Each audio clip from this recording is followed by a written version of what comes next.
Hello friends, మనసులో ఎప్పుడైనా ఈ ప్రశ్న వచ్చిందా? నేను ఎంతగానో కోరుకున్నది, నా ప్రాణం కంటే ఎక్కువగా ఇష్టపడినది కూడా ఎందుకు నాకు దక్కడం లేదు? ఎందుకు ప్రతి కోరిక నెరవేరడం లేదు? ఒక వ్యక్తికి డబ్బు కావాలి, మరొకరికి మంచి ఉద్యోగం, ఇంకొకరికి అనారోగ్యం నుంచి విముక్తి, ప్రేమ, పేరు, ప్రఖ్యాతలు. ఇలా కోరికలు లేని మనిషి ఉండడు. మనం పుట్టినప్పటి నుంచి చనిపోయే వరకు మన జీవితం మొత్తం కోరికల ప్రవాహమే. కొన్నిసార్లు మనం దేవుడికి మొక్కుతాం, ఎంత కష్టమైనా పడతాం, కానీ ఆశించిన ఫలితం మాత్రం రాదు. అప్పుడు మనలో ఒక నిరాశ, ఒక బాధ, నేను అదృష్టవంతుడిని కాదేమో అనే భావన కలుగుతుంది. ఈ బాధ, ఈ ప్రశ్న కేవలం మీ ఒక్కరిదే కాదు, లక్షల మంది జీవితంలో ఈ సత్యం చూశారు. కానీ దీని వెనుక ఒక రహస్యమైన సమాధానం ఉంది. ఈ రోజు మనం ఆ లోతైన రహస్యాలను ఒక్కొక్కటిగా తెలుసుకుందాం. మనకు తెలియని ఒక అద్భుతమైన సత్యం ఏమిటంటే, ఈ సృష్టి మొత్తం కోరిక నుంచే పుట్టింది. మన ఉపనిషత్తులు ఒక లోతైన వాక్యాన్ని చెబుతాయి. కామయతే సృష్టి అంటే ఆ పరమాత్మ కోరుకున్నాడు కాబట్టే ఈ సృష్టి పుట్టింది. సృష్టికి మునుపు ఆ పరమాత్మ ఒక్కడిగా ఉన్నాడు. అతనికి ఆ కోరిక పుట్టింది, నేను ఒక్కడిని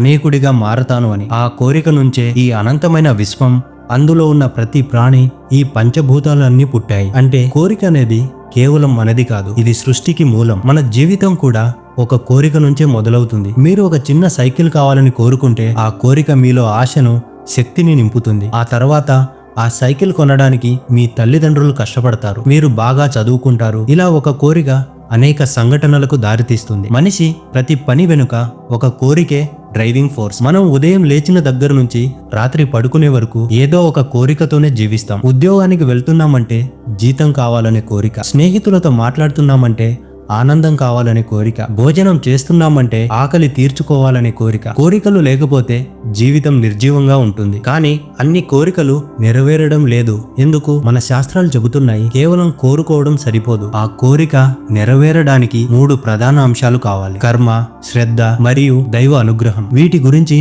లోతుగా తెలుసుకుందాం. ఈ ప్రశ్న మనందరికి వస్తుంది, ఎన్ని ప్రయత్నాలు చేసినా ఎందుకు కొన్ని కోరికలు నెరవేరడం లేదు? దీనికి మన ధర్మంలో 4 ముఖ్యమైన కారణాలు వివరించబడ్డాయి. మొదటి కారణం కర్మఫల బంధనం. మనం ఇప్పుడు అనుభవిస్తున్న సుఖదుఖాలకు, మన జీవితంలో జరిగే మంచి చెడులకు మూల కారణం మన పూర్వజన్మలో చేసిన కర్మలు. హిందూ ధర్మం ప్రకారం మన ఆత్మ అనేక జన్మలు తీసుకుంటుంది. ప్రతి జన్మలో మనం చేసే పుణ్యాలు, పాపాలు లెక్కించబడతాయి. మనకు ఈ జన్మలో వచ్చే ఫలితాలు ఆ కర్మఫలం ఆధారంగానే నిర్ణయించబడతాయి. ఉదాహరణకి, ఒక వ్యక్తి కోటీశ్వరుడు కావాలని బలంగా కోరుకుంటాడు, కానీ అతని పూర్వ జన్మలో అతను ఇతరుల డబ్బును అన్యాయంగా లాక్కొని ఉండవచ్చు. ఈ జన్మలో అతను ఎంత కష్టపడినా అదృష్టం కలిసి రాదు. డబ్బు చేతికి వచ్చినట్టే వచ్చి పోతుంది, అప్పులు పెరిగిపోతాయి. ఎందుకంటే ఆ కర్మఫలం నుంచి అతను తప్పించుకోలేడు. మనకు తెలియని ఒక కర్మబంధం మనల్ని వెంటాడుతూ ఉంటుంది. కొన్నిసార్లు మనం ఒక వ్యక్తిని ఎంతగానో ప్రేమించి జీవిత భాగస్వామి కావాలని కోరుకుంటాం, కానీ అది జరగదు. ఎందుకంటే మన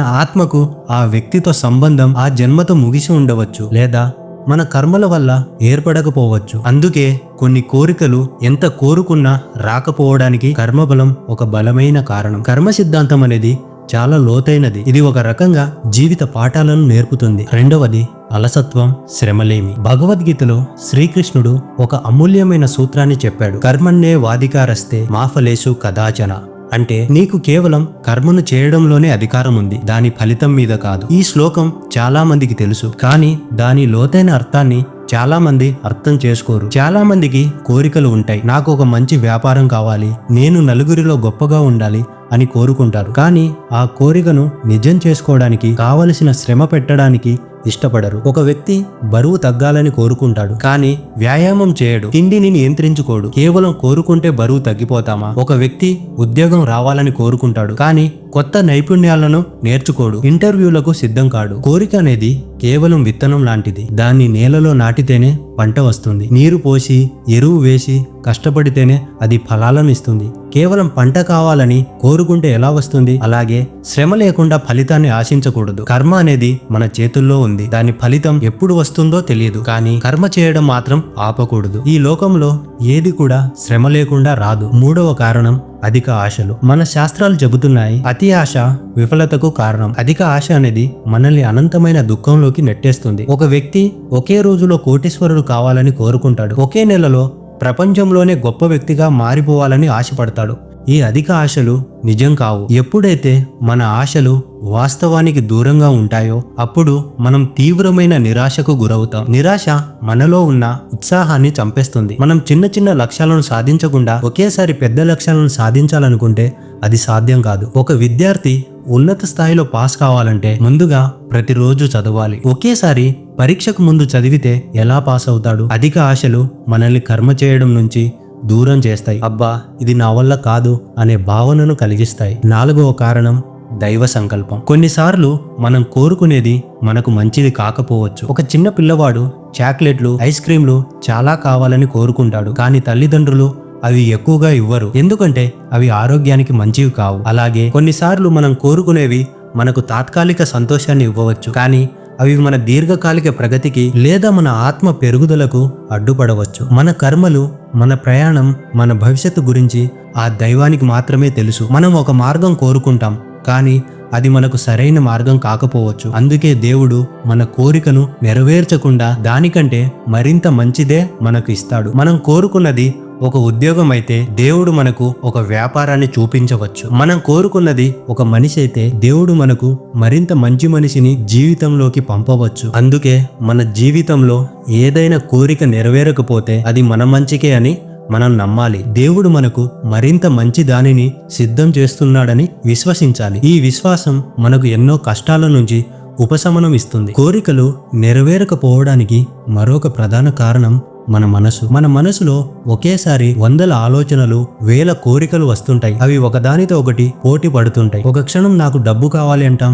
మరో క్షణం శాంతమైన జీవితం కావాలని కోరుకుంటాం. ఒకసారి బరువు తగ్గాలి అంటాం, ఇంకోసారి ఇప్పుడు బజ్జీలు తినాలని అంటాం. ఈ గందరగోళం వల్ల మన మనసు శక్తి ఒకే లక్ష్యం మీద కేంద్రీకృతం అవ్వదు. శక్తి చీలిపోయినప్పుడు ఏ కోరిక కూడా పూర్తిగా నెరవేరదు. మన మనసు ఒక అద్దం లాంటిది. దాన్ని తుడిచి శుభ్రంగా ఉంచినప్పుడు మాత్రమే అది స్పష్టంగా ప్రతిబింబిస్తుంది. అలాగే మన మనసును ఒకే కోరిక మీద కేంద్రీకరించినప్పుడు మనం ఆ కోరికను నెరవేర్చుకోవడానికి కావలసిన పనులను స్పష్టంగా చూడగలం. దీనికి ధ్యానం, జపం చాలా ముఖ్యమైనవి. ధ్యానం మన మనసును నిలబెట్టి అనవసరమైన ఆలోచనలను తొలగిస్తుంది. జపం ఒక మంత్రాన్ని పునరావృతం చేయడం వల్ల మనసు ఆ మంత్రం మీదనే ఫోకస్ అవుతుంది. ఈ సాధన వల్ల మన మనసు ఒక శక్తివంతమైన సాధనంగా మారుతుంది. అది మన కోరికలను నెరవేర్చుకోవడానికి కావలసిన మార్గాన్ని చూపిస్తుంది. మన పురాణాలు, శాస్త్రాలు ఈ విషయానికి ఎన్నో ఉదాహరణలు ఇస్తాయి. అందులో నుండి ఒక కథను తెలుసుకుందాం. అదే భక్త ప్రహ్లాదుడి కథ. ప్రహ్లాదుడి కోరిక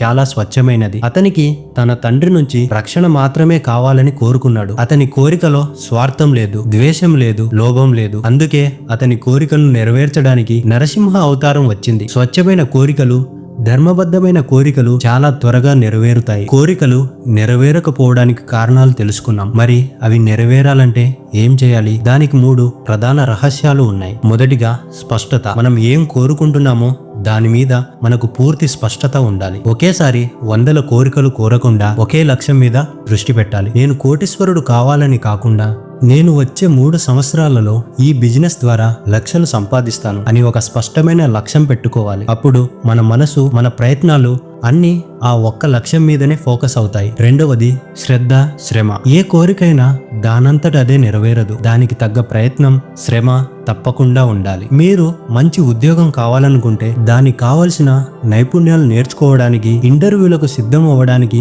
శ్రమ చేయాలి. శ్రమ లేకుండా విజయం రాదు. మూడవది దైవ అనుగ్రహం. మనం ఎంత ప్రయత్నించినా దైవ అనుగ్రహం లేకపోతే ఏది జరగదు. మన ప్రయత్నాలకు దైవం ఆశీస్సులు తోడైనప్పుడు అవి అద్భుతాలు సృష్టిస్తాయి. మరి దైవ అనుగ్రహం ఎలా పొందాలి? జపం, ధ్యానం, మంచి పనులు, ఇతరులకు సహాయం చేయడం, ధర్మాన్ని పాటించడం, వీటి వల్ల దైవం మనకు అనుకూలంగా ఉంటాడు. ఒక చిన్న కథ ద్వారా ఈ వీడియో యొక్క పూర్తి సారాంశం మనం తెలుసుకుందాం. ఒక చిన్న బాలుడు తన తండ్రిని అడిగాడు, నాకు ఎందుకు నేను కోరుకున్నది దొరకడం లేదు? తండ్రి మౌనంగా బాలుడిని ఒక చెట్టు దగ్గరికి తీసుకెళ్లాడు. ఆ చెట్టు నిండా పండ్లు ఉన్నాయి. చూడు నాన్న అన్నాడు తండ్రి, ఈ పండ్లు నీకు కావాలంటే ఏం చేయాలి? చెట్టెక్కి కోసుకోవాలి అన్నాడు బాలుడు. నువ్వు కేవలం నాకు పండ్లు కావాలి అని అడిగితే అవి నీ చేతిలోకి వస్తాయా అని నవ్వుతూ అడిగాడు తండ్రి. రావని అన్నాడు బాలుడు. అలాగే నువ్వు ఈ చెట్టు యొక్క విత్తనం నాటావా? దానికి నీరు పోసావా? సూర్యకాంతి వచ్చేలా చూశావా? లేక కేవలం పండ్లు తినాలనుకున్నావా అని అడిగాడు. బాలుడు మౌనంగా ఉన్నాడు. అప్పుడు అతను గ్రహించాడు, కోరిక నెరవేరాలంటే కేవలం కోరుకుంటే సరిపోదు. ప్రయత్నం, సమయం, దైవకృప అవసరమని అర్థం చేసుకున్నాడు. స్నేహితులారా, ఈ ప్రయాణంలో మనం కొన్ని లోతైన సత్యాలను తెలుసుకున్నాం. మనసులో కోరికలు నెరవేరకపోవడానికి కారణాలు 3: కర్మబంధం, ప్రయత్న లోపం మరియు దైవ సంకల్పం. అందుకే మనం చేయాల్సిందల్లా కోరికను స్పష్టంగా పెట్టుకోవాలి, దానికి తగ్గట్టు శ్రద్ధగా క్రమంగా శ్రమ చేయాలి, మంచి పనులు చేస్తూ దైవానికి లొంగి ఉండాలి. అప్పుడు మన కోరికలు నిజమవుతాయి, అవి మన కోసమే అయితే. మీరు ఈ వీడియోలో చెప్పిన విషయాలను మీ జీవితంలో పాటిస్తారని ఆశిస్తున్నాను. ఈ వీడియో మీకు నచ్చినట్లయితే దయచేసి లైక్ అండ్ సబ్స్క్రైబ్ చేయడం మర్చిపోవద్దు. ధన్యవాదాలు.